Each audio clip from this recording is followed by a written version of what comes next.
Hello and welcome to the family business. I'm Joe Castiglione Jr. Got Isaac Stoops. Got Minnesota Viking former offensive tackle Walter Rouse with us. Walter, thanks for hopping on. Of course. Thank you guys for having me. I love to be here. Thank you. Well, we appreciate you hopping on, especially just 1 week out, a little under 1 week out from when you got drafted last week. But had to ask you a question. We our colleagues here at Center Scoop had Dylan Gabriel on yesterday. He hopped on a show Okay. and he did say at the Dime Time retreat this year, you were the only person not to hop off the cliff into the lake. So we had to ask you about that. Is it a heights thing or what is it? It's probably a thing with heights. I there's something I've always been dealing with, and I don't know. I feel like I could do it. I got to the edge, and I couldn't do it. I'll take it. I didn't do it. You can clown me for that, and the fellows sure did after when we got back to Oklahoma.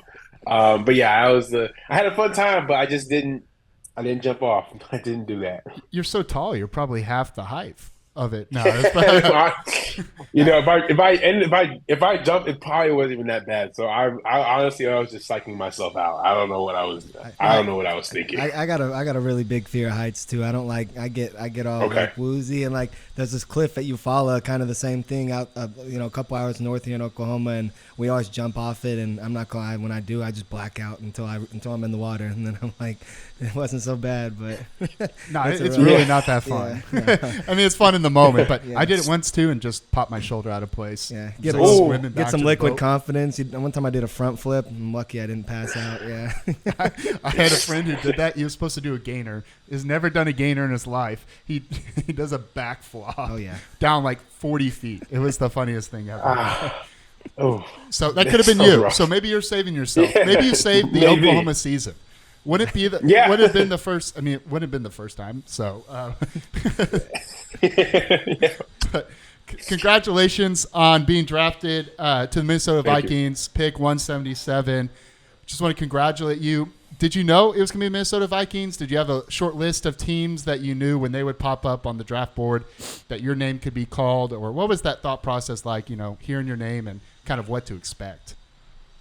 So yeah, first off, out of the list of teams that I thought could call, I mean, I did speak to all 32 teams, but the Vikings, they weren't on my list. I didn't expect them to call me. I spoke with them, but not as much as I spoke with some other teams. So when I got the call, I was over the moon. I was elated. But hearing it was the Vikings, I was like, man, they want me. They're selecting me, and I just talking to Quasi, who's the general manager, and he was when he called me. I just I'm speechless. I was speechless in the moment, but I knew I had to come up with some words to say.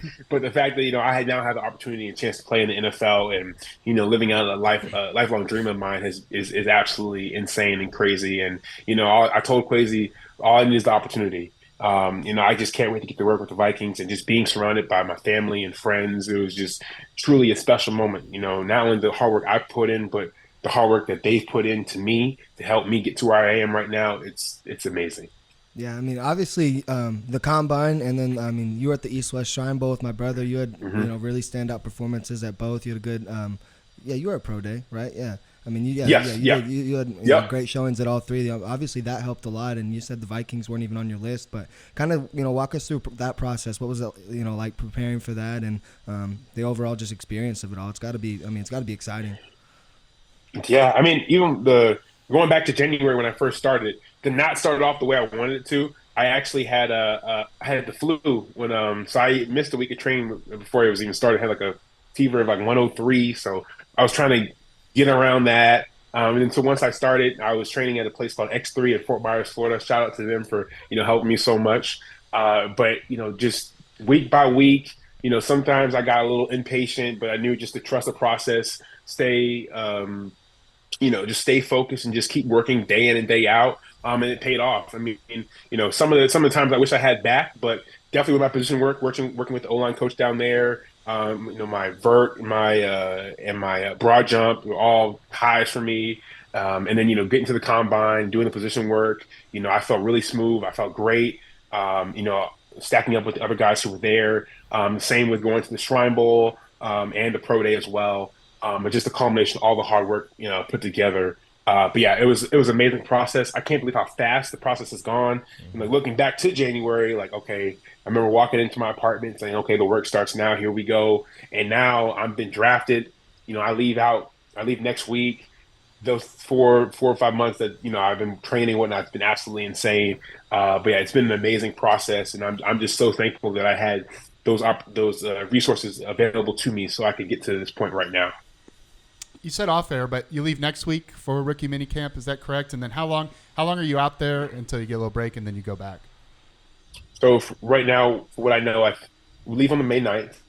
I'm there for rookie mini camp. Then we have mini camp, and then that's going to go to I think the third week in June. Then I'll be off a little bit, and then we come back. I don't know exactly how long I'm off for. Then we come back in for July, and that's when training camp and stuff starts, going to the preseason and whatnot. That's when the fun begins. The real Yeah, deal. yes, sir. No, it's really cool. We had talked about before too. It just these months have flown by. It kind of seems like it was just January. You're playing in the Alamo Bowl a little bit before that too, but you are the next line of Bill Bedenbaugh coached offensive lineman. You played 1 year under him. Just kind of talk about your experience with him. Beginning talking to him in the portal, then deciding to join OU, and then that one season you had with him. And how did he contribute to your development and kind of help you fine tune, to now be a NFL draft pick? Yeah, absolutely. I mean, when I hit the portal, I really wanted to go somewhere that was really just going to truly help me, uh, you know, unlock some more of my potential coming out of Stanford. And I looked at a lot of different schools, and I had known Coach Bebo from a little bit from when he was recruiting me out of high school. Unfortunately, I just never got to visit him when I was in high school.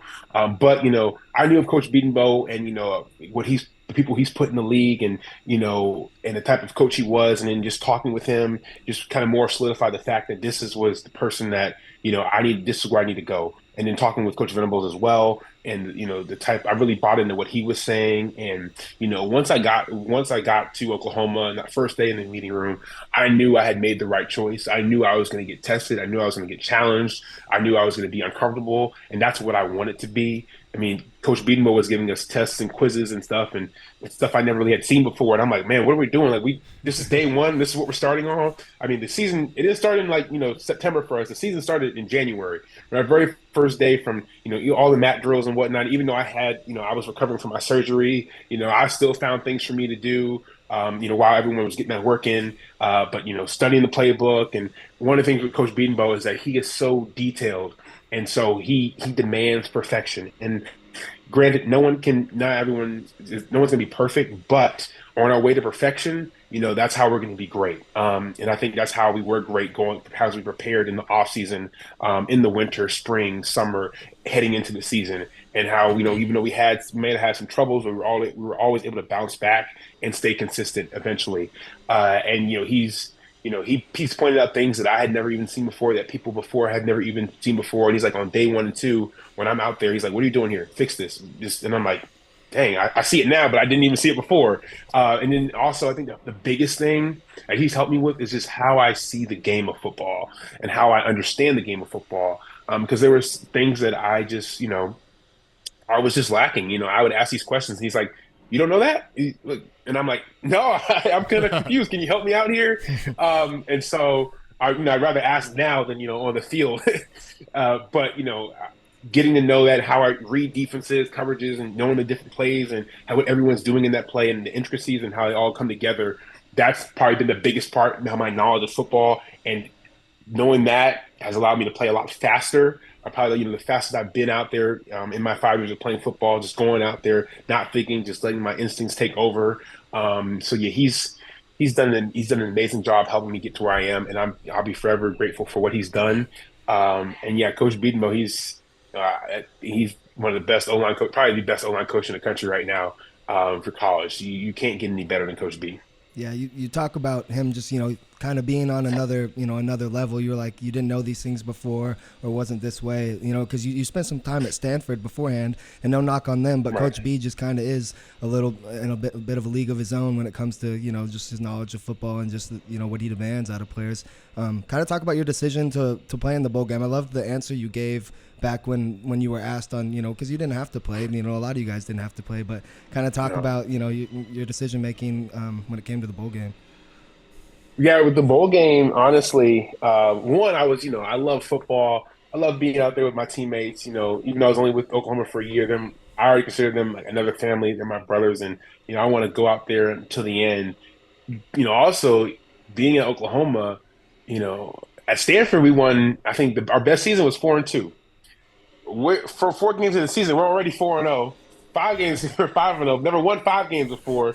Never won 6, 7, 8, 9, 10. And we're 10-3. And I'm like, man, this is amazing. 10-win season is insane to me. And it was amazing to be a part of it.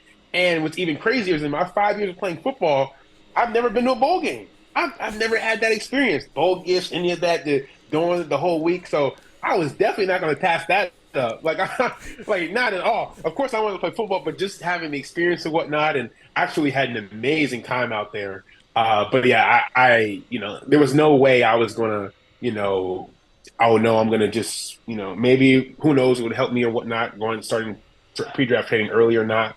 But there was no way I was just going to say, nah, I'm good. Thanks, Coach V. Thanks, Coach V. But I'm gonna head out. I was gonna play no matter what.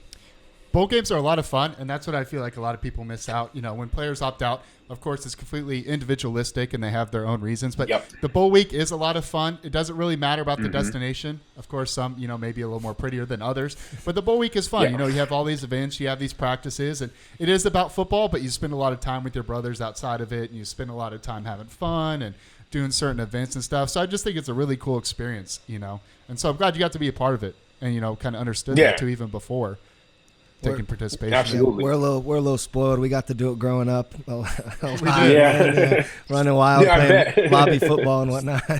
Yeah, it was a lot of fun. We played a lot of ballroom football out on the fields. A few broken arms later. Not by me, but I feel like somebody always got hurt. Yeah. But that was a great experience. Of course, it wasn't the result, that everybody wanted in the bowl game. But talk about, some of your other favorite memories here at Oklahoma in your one season. Of course, everybody, when they hear your name, they're going to think about your attitude, and they're going to think about OU Texas when you blocked 2 guys. Is that your favorite memory? But that's definitely one thing you're going to be remembered by here by Sooner fans. I gotta say, there's nothing that beats. Definitely in terms of game atmosphere, best memory overall. There's nothing that beats that. Being at Stanford, and again, no knock on them. I thought the Stanford-Cal rivalry, that was like, wow, like that's a rivalry right there. You get to the Cotton Bowl, and even even from January, what Coach Smitty had us doing, the amount of med ball tosses was, to the score that we got beat by 2 years ago when we didn't even get on the board. We got blown out. I mean, it was like all this tension and build up leading to that moment. Like I didn't really care for Texas, neither did like them or dislike them going in, but at Oklahoma it was like, it kind of festered some animosity and I don't like Texas. I don't like Texas at all. So going into that game in the Cotton Bowl, and when you go onto the field and you just see the burnt orange on one side, and you have the Oklahoma fans on the other side, and that just the colors just split right down the middle. I think that's the best atmosphere outside of, playoffs and bowl games and whatnot out of all college football. There's nothing better than that. I mean, one side was deafening. Other side, you could hear your team. The other side cursing you out. The other side cheering you on. And it's just the type of game it was, because we were just going back and forth. And Texas is a good team. So it was a great battle. But, in the end, 100 minutes, 17 seconds left, driving 75 yards down the field, all the 2-minute drills, all those times where, man, we got a 2-minute drill again, or we got this 2-minute drill, like all those times that we drilled, worked and worked and worked.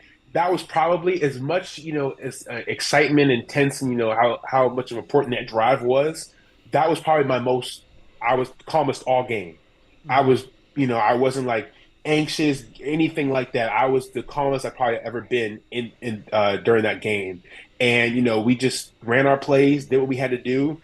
Then when it came to like the last play of the game, of course, I'm laid off the ball because I don't hear him. And I swear, I'm like, oh, snap. So now I'm getting, then I got the end, number 91. Then I got to get off the edge. And I think, me actually being laid off the ball actually helped because if I wasn't, I probably would have gone all the way out to the pressure off the edge. And so me being late just a little bit allowed me to stay on the end. And, for some reason, I just, I was like, let me just stay here, block him. Let me just get a hand here. And I was just doing whatever I could. Let me just sprain as much as I could. DG, jumped up and, scored a touchdown. I mean, you can probably go back and look at the film. Like when he scored a touchdown, I didn't really have a reaction because I was like, what? Like, I was like, what just happened and whatnot? And like, we scored. And I didn't have a reaction until I get to the sideline. And one of the coaches came over to me and they're like, you blocked two dudes. I was like, I blocked two dudes. Like, and then I'm like, oh my God, we're gonna win the game. We're gonna win the football game. And that was just, that's probably like the best experience, best college football memory in general for me. The best way I can describe it is like I was like high on life, like the feeling of happiness and chilling with the teammates, running on the field, wearing the gold hat. Play me my theme music. Like I was, man, I wish I could go back and just experience that again for the first time because there really wasn't any other feeling like that. I was so excited. There's nothing that compares to that. I've had many memories, great memories at OU, but that was probably the best memory of all, especially how they hyped up Texas and how they like, oh yeah, Oklahoma's about to get beat again. Texas beat Alabama, blah, blah, blah, blah. We have no chance. And then just to beat them, definitely number one best memory of all time. Definitely. I'm looking at the film, and we got you and you talked about DG, and then you got McCade, and I mean even Andrell. Yep. A lot of these key pieces on our roster this past year are transfer portal guys. You know what I mean? What was that experience like for you? Like I've never been in the transfer portal. Like I'm not really even sure how that experience is. I'm sure it's pleasant for others and stressful for others. So how was it? It was great. It's sort of a bit like, I was getting recruited again, like coming out of high school. I remember when I put my name in the transfer portal and I was like, I'm not going to look at my phone. I opened my phone the next day and it's just, boom, just ton of schools and messages, Twitter, phone. And I was like, wow, it's like this many people are interested in me. So just navigating that again, it was better this time because I had more of an idea because I was, I had gone through it a little bit in high school, and the teams were like, okay, Auburn was like, we'll fly you out next week to come on an official visit. And I was like, man, shoot, okay. And then some other schools and whatnot. So, but over time I was able to whittle it down like two. I think I had gone to Iowa. Nebraska, Oklahoma as like my three. And I just, of course, we couldn't get to other schools, but I felt like those were a good three for me to get to. And talking with these different schools, and like I said before, I truly felt like I bought into what Coach Venables was saying, and I really believed that Coach Bebo could get me to where I wanted to be, and that Oklahoma was a place that they needed to tackle. And something with Coach Bebo I appreciate is that even though they brought me in to play tackle, I still had to earn my spot. So I knew I wasn't just going to come in and they just going to just give me the position. So I also just really appreciate because if you're not playing well, he's going to take you out. He who cares? They bring me in and doing It doesn't this. matter who. Yeah, he's going to play whoever he thinks is best. And so he was straight up with me. He was honest with me. But I really do appreciate about a coach who can be honest, who just brings out the best in me and in the players, and I really felt he could do that, and he did do that, and that's why I eventually chose Oklahoma. I kind of the way I went about it was a little crazy, but I eventually ended up at Oklahoma, and it was a quick process because it was from December to January, so not nearly as long as it was in high school, but definitely was able to navigate it a lot better than when I was in high school.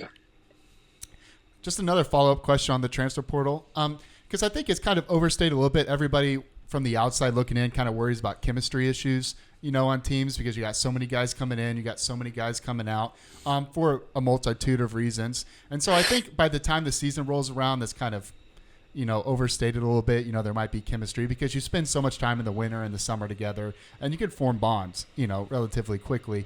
But for the guys, who maybe left before the bowl game or enter the portal before the bowl game, I can't speak, before the bowl game, what's kind of the chemistry going that? I mean, you even had somebody on the offensive line, Cayden Green next to you, who played a lot, and, he went and transferred.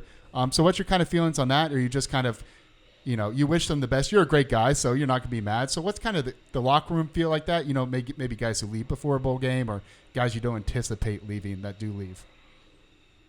Yeah, I mean, I gotta say, I was surprised to say the least, especially with, I think the most surprising one was Cayden Green. And, I wish he stayed. I think he should have stayed. But, I don't have any dislike or, hatred to him. He felt like, he had to do what was best for him. And even though I think what was best for him was to stay here, I don't think you're going to get anything better than Coach Bebo in a place like Oklahoma that's going to bring out the best in you. I still, I wish him nothing but the best. And I hope he does well at Missouri. But, that was kind of, it hit us hard because he was a key piece in our old line and he was doing well as a freshman. And so, but, we had the mentality of next man up. All right, Cayden's gone. We can't, think about it for too long. Can't cry, be sad. He's gone. Okay, that's the reality of it. We got to move on. We got to get the next guy in here. And, we actually during the summer or during the spring in training camp, we had a lot of different combinations with the O-line. So it's not like, when I was playing against Caleb, it was just, or alongside Caleb, it was the first time we were playing. It wasn't a game, but in terms of just in general. So I think, plus how tight we were as an O-line and, how we would go out on the weekends and, going to the dime time retreat and just things like that we were able to have that closeness with one another and still be able to go out there and play. And other guys who, may have opted out for the bowl game or just decided to transfer. I think they should have done that. And I wish they would have played. But again, I wish them nothing but the best. And they had to do what was best for them. So, it's crazy, especially in this world now with transfer portals and whatnot. You got people transferring after 1 year being a freshman. And, they're not playing or they're not getting missed and they want to go somewhere else. So it's definitely a whole new world that we're entering into. But, I'm not going to fault somebody if, they think they need to go somewhere else and that's better for them. And, they'll find out whether that was the right thing to do later down the line. But yeah, that's just my thoughts on it. Yeah, Oklahoma's always been a culture of next man up. We pride ourselves on being deep and always, recruiting the best and holding everything to a high standard. But I mean, yeah, and obviously Cayden was a starter, so this doesn't necessarily apply to him. But when you do leave after a year, or a lot of guys make a big jump from freshman year to sophomore year because you've been under, whether it's veterans or coaches or a system, and you really get to learn and grow. And then you get another off season with Schmitty, and that speaks for itself. So yeah, but it's like you said, it's good. It's a good tool to have for kids, like say your coach leaves or you're unhappy or you miss home or, there's it's a good resource to have, good and bad. I mean, everything has, pros and cons, especially in today's college football age. Yes, sir. I agree. I can't imagine, hopping around that much. College was just so much fun. I hate moving, so I wouldn't want to move my stuff. That's what I think about all the time. Like these cats that, the ones that right now there's kind of in the news, like guys who went to a winter somewhere else, they transferred, participated in winter and spring, and then they're moving again. I'm like, they must be pretty big minimalist because they're not moving a lot of stuff from schools from back and forth. Yeah, and I had a ton of stuff moving, and yeah, it's crazy. Yeah, don't want to do that. Packing light, it's almost like a free agent. It really is. Going to different tribes. Yeah. So how would I'm saying. Yeah. I know, but just one duffel bag and all the OU gear. But you've talked about a little bit. I've seen in a couple interviews with you, your plans after football. So, of course, you're going to run this NFL dream until, you possibly can and have a great career. But after football, what's your plans? Medical school, is that kind of the plan right now? Or what do you want to do with that and kind of your inspiration behind that as well? So I guess in terms of inspiration, I've always wanted to be a doctor. I've always wanted to help people. And I've gotten my inspiration from lots of different people in my life and things in my life. And, one of them probably would be my aunt, Therese. She had passed in 2017, but she had Down syndrome. And, she has like the best way to describe it is like a small, very, when I say small, I mean tiny, but like has like a hole in her heart, and she's had to wear use the oxygen tank and whatnot, and she even though she was special needs, she allowed me to look at others with special needs that she was just a normal regular person, and that's how I saw others as well, and I think that's how I'm so great with kids and other people who are special needs as well, and it just that has wanted me to like help other people. And then on like this is gonna sound like a 180, but also watching Grey's Anatomy is like I was like so cool. I've seen it. I want I've to be a seen doctor. it. Yeah. And just in terms of also my family just encouraging me and just saying I can be anything I want to be. And I've been going to different. I've been going to medical camps since I was in seventh grade. I went to a back-to-back camp in seventh and eighth grade and called PSCP down in Dallas, Texas. Then I went to a biomedical camp in Boston, another camp at the University of Penn. So I was doing things every single year in the summer because that's what I wanted to do. I mean, I'm you may feel like a weird kid because I was No. I knew how to do certain sutures and whatnot, and I was very experienced. I could draw an IV, and I just thought those things were the coolest thing in the world. I mean, I think. Sorry, I'm going a little off here, but No, go for it.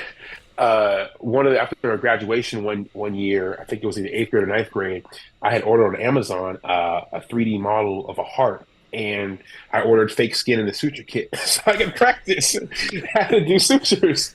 And I'm like, what? My mom was like, "What are you doing?" I was like, "I'm practicing, Mom. I'm gonna be a doctor one day. I gotta know how to do this stuff right now." But yes, I've always, I've wanted to be a doctor longer than I've actually wanted to play in the NFL. And I wanted to be specifically a cardiothoracic surgeon specializing in pediatrics. I love the heart. I love working with kids. It's like might as well combine the two. So, after leaving Stanford, I don't know if you guys know this, but I didn't graduate just yet. But I made sure it was possible for me to go back and finish my my undergrad degree, which is going to be in biomechanical engineering. And so, depending on how long I'm in the league for, will depend. See if I go to med school or not. But I definitely want to pursue a career in research and in medicine. Now, whether it is in going to medical school, I want to apply my biomechanical engineering degree to, and I fell in love with this at Stanford, but being able to one day create synthetic organs. So let's say, God forbid, somebody has to have a liver transplant or something like that. We can print you a liver that works just as fine instead of you having to wait on a list and, you could potentially, could be fatal for you. And, I don't think, it will happen in my lifetime, but I definitely want to help pioneer it and move that forward. And I think there's been lots of research and work towards that. But definitely want to think it's like something I'm really passionate about. And I want to, help, like I said, help pioneer that and push that forward. And I also love 3D printing. Fell in love with that when I was at Stanford. They have an amazing engineering program and whatnot, and their design lab, we call it the PRL. And I wasn't didn't have enough time to see a lot of it at Oklahoma's engineering program and whatnot. But I saw some glimpses and it looks really cool. But yeah, I just that's something I want to do later in life. When I'm done with football, I also want to get my master's in computer science and mechanical engineering. And so however long that takes, once I'm done with that, this is going to seem like a complete 180. But me being an O lineman, I'm also a food guy. I want to have my own show on Food Network. I want to go around the country. I do too. Like I'll join you. Guy Fieri. Yeah, That's the dream. That's the dream. That is the dream. I want to go like Guy Fieri and just try different foods and spots around. Because I would go on TV or watch TV, and I would see him. He would be all these different spots, and it would always be somewhere I'm not. This is never close to me, and the food would just look so good. And so yeah, I want to do that because I'm passionate about food. I can eat all day. You can ask guys on the O line. You can go ask some of the coaches what I ate at the Standard. I think during my recruiting visit and how much of that I ate, and I think I ate all of it. I had we had the honey fried chicken, the catfish bites, the onion burger, the fried okra, the fried green tomatoes, the chicken wings, a root beer float, and a drink. And I had all that. And some of the guys were looking at me like, "Dang, that's quite the menu." So I love to eat. I would love to do that later in life. And so, I have a lot of things I want to do, and I believe I can accomplish all those things. While having a good career in the NFL, great career in research and medicine, and a great post career, touring, eating great foods around the country. If they would have seen you eat all that in high school, they would have offered you on spot. So this guy can eat. Yep. Yeah, Yes, sir. True O-line. That really is the dream. I always tell everybody that Guy Fieri has the best job in the world because he's not judging food. He's just going around and eating food, and he's like, that's outrageous or that's out of bounds. Like that's all he's saying. He's just eating different foods, couple bites here and there. I mean, he probably eats a lot more off there. I know I would, but I'm like, that's just the best dream. Yeah. He's just going around, driving around. Like, so I share that same passion too. Like that, my dream too is like if I could eat as much food as possible and never like get fat. Yeah. That if there's science, that's everybody's dream. If that happens down in medical research, I will sign up for that testing. I'll be the first one in line. I'll be test subject number 1 for that. But Yes. your passion wears off. Like I'm over here, I'm like, that's really cool. Like I'm like, I was playing PlayStation and you were in 8th grade and you were dissecting the heart and doing sutures. Me and Drake could have used you as a friend growing up. We've had to do stitches on us, man. We've had stitches like more times than I can count. Oh, like, really? Probably, Yeah. like I'm talking Yeah, I would've double helped out. digits. Yeah, my chin, our eyes, the head. If I ever go bald, I'm screwed. You just come home and you're like, your mom just sees you have stitches in your arm. Like, what happened? And you're like, Walter sewed me up real fast.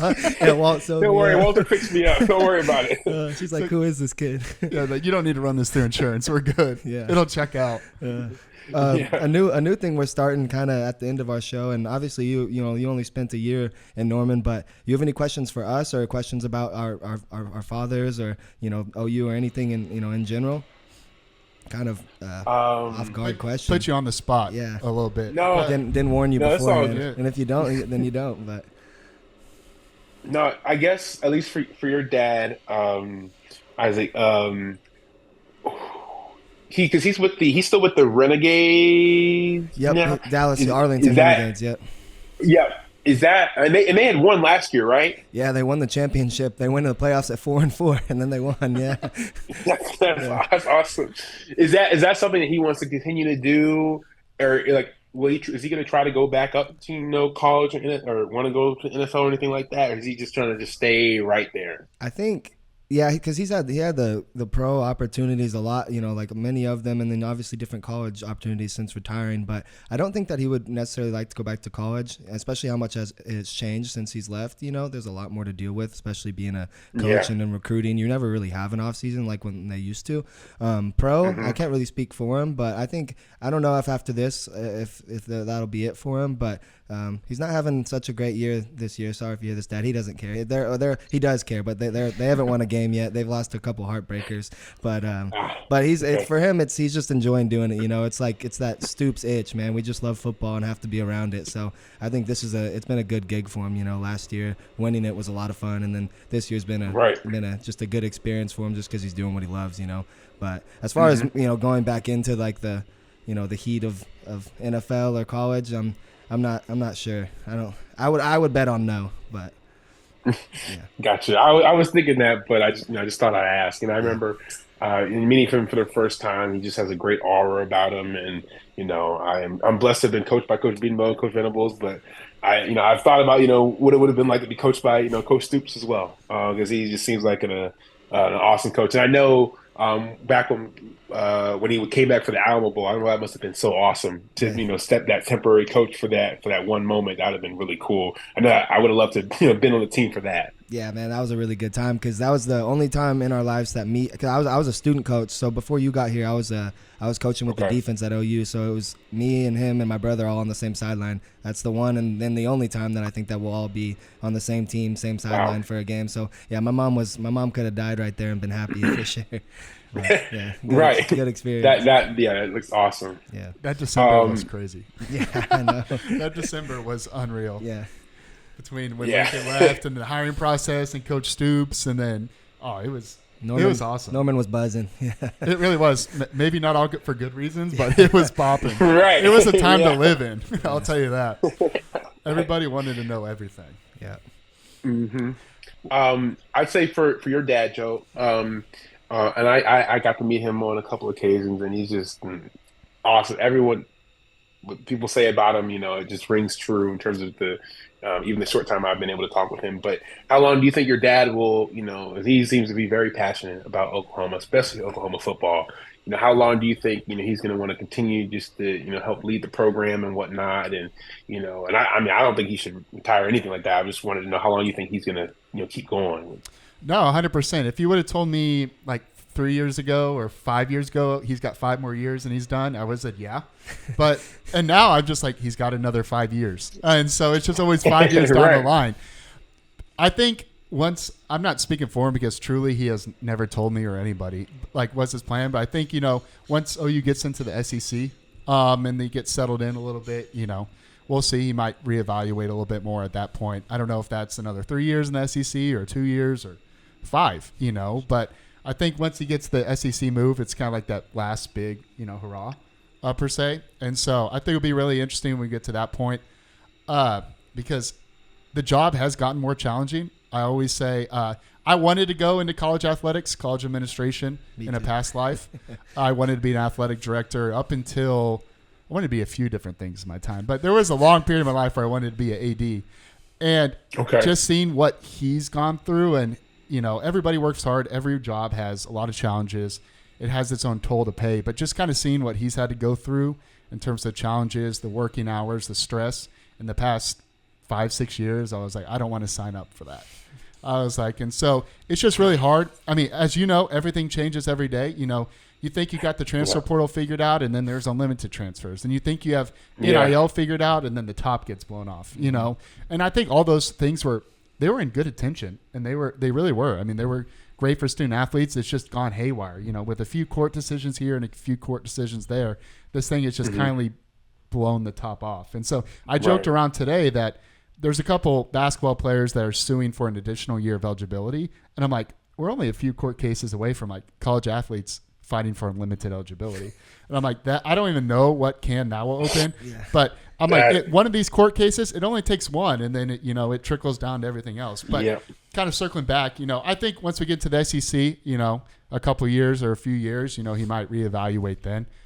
Just because the job is hard, but the job is him. Like he lives, breathes, and dies. He makes it. Oklahoma football, and all the other sports, basketball, softball, baseball, and so on, all 17 or 19 that they have. And so that's just him. And even when he does retire, he's going to go into consultant. I know it because he's the type of guy that he will work till he dies. And so he'll be consulting and he'll still be in the business. But who knows? If you said 5 years from now he'll retire, then sure. If you told me 3 years, sure. If you told me 7, sure. I mean, I could see a lot of different things paid out, but I think, that evaluation will come, a little bit more after the SEC moves and everything kind of gets settled down a little bit. He can join my dad as the busiest retired man alive. That's what we will, right? Like, it's in their DNA. They can't sit still, man. They really can't. I'm telling you, my dad doesn't take a day off. Like we've taken family vacations, and the only way to actually get him to take a vacation is get him somewhere without cell service, because otherwise he's on the phone, he's taking calls. A cabin in the woods somewhere. 100%. I mean, we've been on plenty of vacations where something terrible happened and it just completely ruins the vacation for him. I always felt bad for him, but we'll see. Who knows? I just gave a really vague answer, but who knows? 3 years, 5 years, 7 years, we'll see. But it's probably sooner than I think, but longer than I think as well. Right. But good question. Yeah. Okay. I actually have one more question, if that's okay. Of course. So how long has, when did your dad, when he was wearing, when did the hat become a symbol? When did that become the thing? Because that's how you know. That's who he. It's right there. Exactly. We got the fedora on the logo right here too, as well. Right. But it used to be a mustache. So when he got to Oklahoma, he had this sick mustache, and then he shaved it after the men's gymnastics team won a national championship, and I think that's kind of when it had its farewell. But I always begged for him to come back, and then I really feel like it's been the last 6 or 7 years he just popped out with these fedoras, and I'm laughing because I don't know where this idea came from, where he buys these, to be honest with you. I don't know where he stores them, because I've been to their house, and I've never seen them. I think they're in boxes somewhere. Who knows? He's got more than I even know. They're probably stashed. He probably has his own room for them. Temperature-controlled boxes. Exactly. It's like humidor for fedoras. But It's had to be the last 6 or 7 years, really definitely more of the last 4 or 5. It's really become a focal point. It's just part of his style. It's funny because I just think the look's hilarious, but I love leaning into stuff like that because the more different you can dress, it's just a conversation piece. It's just an icon. So I love that he's done it. I'm not sure I'd ever wear a fedora, but never say never. But it definitely the last 4 or 5 years has really been solidified. But I think he probably presented one 6 or 7 years to the public a little bit, but it's hilarious. I still have to consult him on his shoe game. His shoe game is really he's got them, but he just matching them is hard. He's a neutral guy, and I'm like, just don't wear too much black on your shoes. You know what I'm saying? You don't need to wear blacked out shoes. Like we don't need to get to that point. Black Air Forces, that's where I'm drawing the line. Exactly. Anything too much black. Yeah, no Black Air Forces. No. He doesn't have a pair of those. Thank God. But hey, Walter, we appreciate you, man. Hey, I just want to say you're such a great guy. There's a reason Oklahoma fan base fell in love with you. We really appreciate having you on today. Maybe we'll circle back, after the next season. We'd love to talk to you again after the first year in the NFL and kind of get your mindset on that. But we really appreciate you being on today. So for everybody watching, remember to like, comment, and subscribe. We appreciate all the love. That all helps with the algorithm. It helps us help you. And tune in to the next family business next week. And remember to keep it in the family.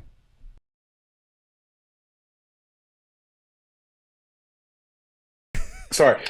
Speaking of what you said, I do want to give a big thank you to the fans and just the Oklahoma faithful, because I was there for 1 year and I truly appreciate how you guys welcomed me in with open arms. And I will be forever grateful for how you treated me and my family. And just thank you so much. And, I will love Oklahoma for the rest of my life, and I'm always indebted to you guys. So thank you to the Oklahoma fans, the staff, coaches, administration, and, Norman in general. So just thank you guys. They say thank you. Yeah. Hey, Carrie, sorry. No love for the media, though. Of course, you're welcome. No thanks to the media. No love for them. But, yeah, Walter, we appreciate it. No, I'm sorry. Them too. They count. They count. Yeah. Yeah, No, they were joking in our ear, Carrie, and then we put it on. Yeah. Oh, yeah. No. Yeah, I include them in the fans. Yeah. But media. I always love talking with you guys, and I always have to be pulled off because I'm talking with you guys so much off the practice fields and whatnot. But thank you to the media as well. I definitely didn't forget about you guys. Make sure to include that. But Walter, anything else? I didn't mean to cut you off before. Oh, no, you're good. No, I think I'm all good. Thank you guys for having me again. And if you guys want to have me back, I'd love to, come back and talk again for any questions you guys have. So, just thank you very much. Absolutely. Good luck this year. Yeah. Good luck. Thank you for the time. Yes, sir. Yep. Of course. Thank you. Appreciate it. Thanks, everybody.